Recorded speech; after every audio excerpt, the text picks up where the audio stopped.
All right, chapter 15 deals with the speaker's voice. Now, you may stop and say, wait a minute, that's not fair. I don't have any control over my voice, and my voice may be higher pitched than I want it to be, or maybe lower pitched than I want it to be. I'm not talking about the natural characteristics of your voice. I'm talking about ways that you can use your voice in a speech to enhance the speech. And your voice can help you express your ideas. It can help you express the importance of what you're saying.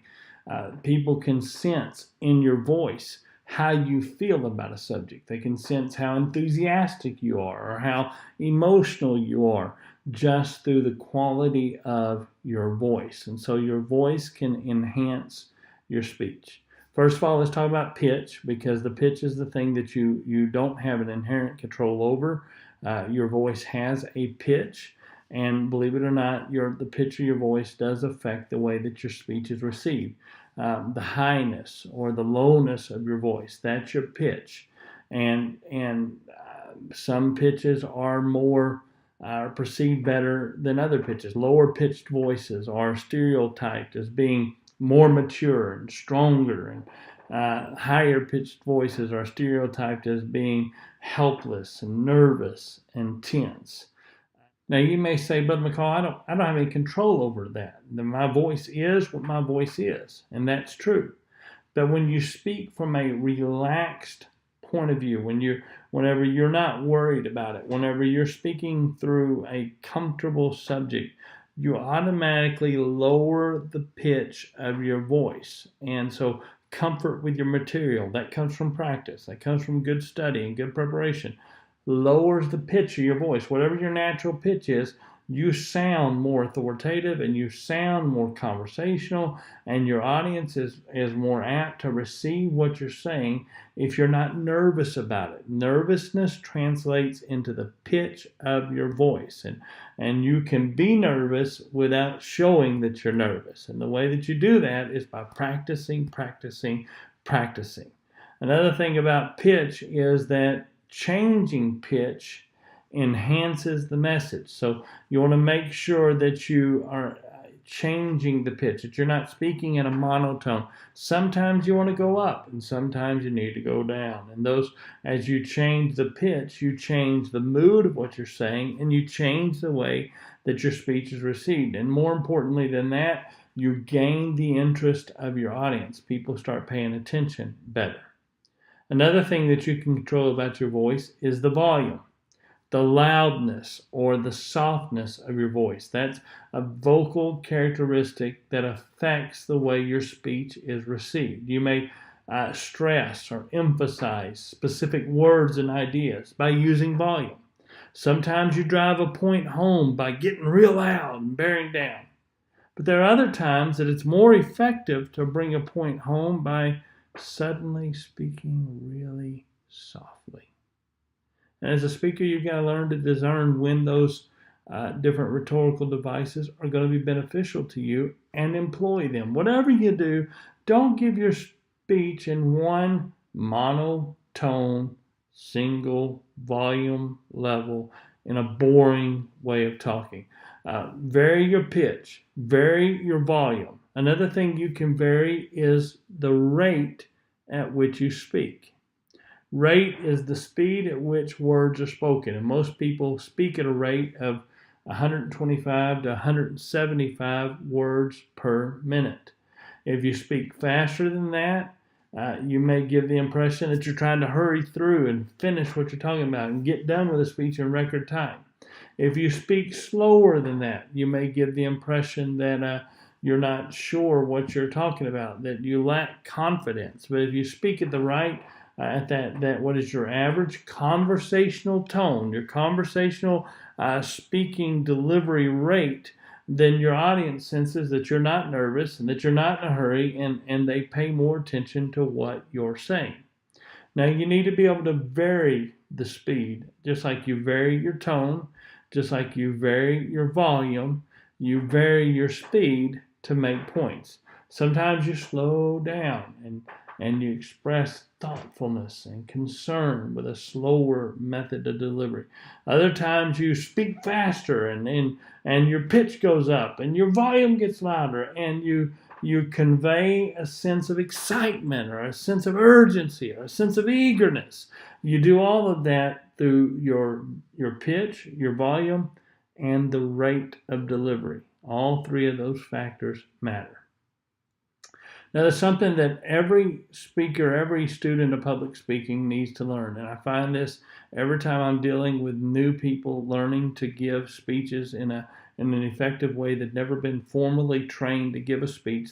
And not just in speech classes like this, but young preachers who step behind the pulpit for the first time tend to think that you need to fill every moment with volume. You need to be saying something all the time. There's no time to slow down. You got to get through it as fast as you can. You got to say everything's got to be said. And you can, God forbid that there be a moment of silence. You need to get away from that.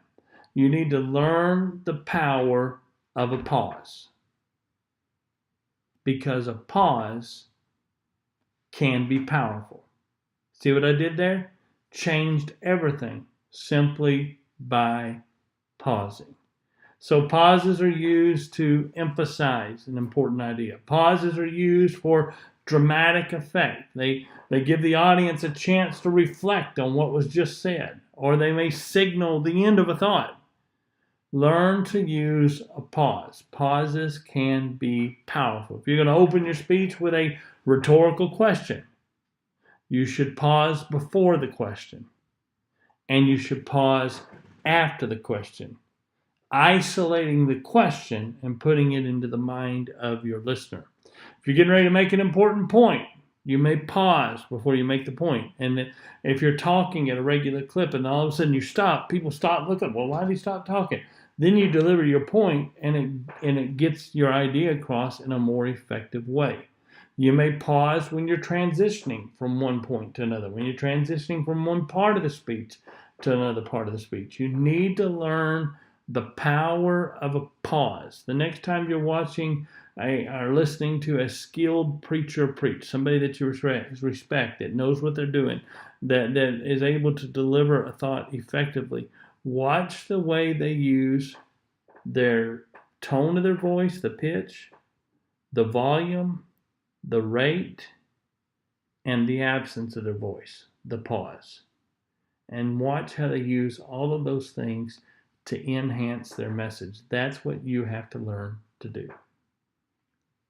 Now, one thing that you have to avoid with your voice are verbal fillers, crutch words, and I've said this several times already in this class, those are disruptions to the natural flow of thought. They're what you say when you don't know what to say next, and they lower your credibility with your audience. You've got to remove those things from your vocabulary. You've got to learn to, even when you find yourself in a spot where you don't know what to do next. I'm not saying you can't ever go just for a moment and then move on. But I'm telling you, it cannot be the byword that you go back to over and over and over and over again.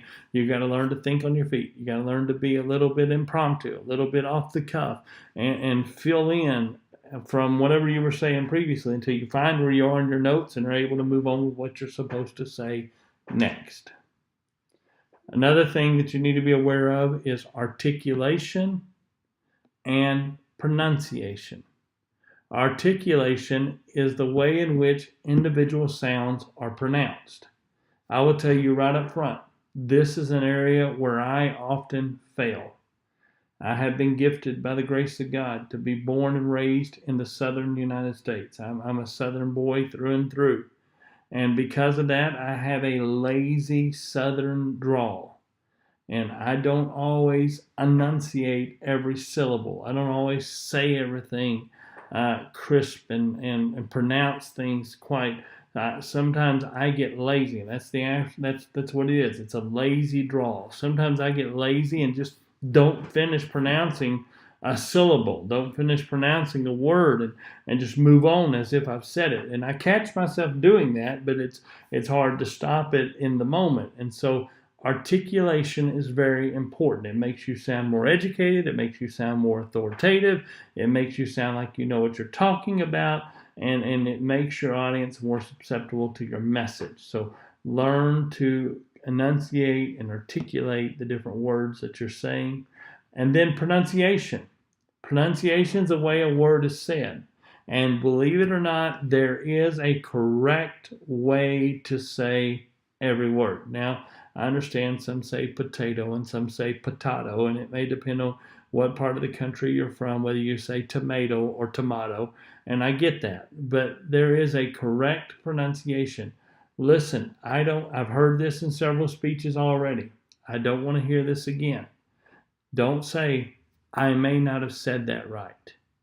Listen, before you give the speech, Google it, look it up, listen to it. Listen, I don't believe there's a word in the English language that you can't find a sound clip on Google that'll tell you how that word is supposed to sound.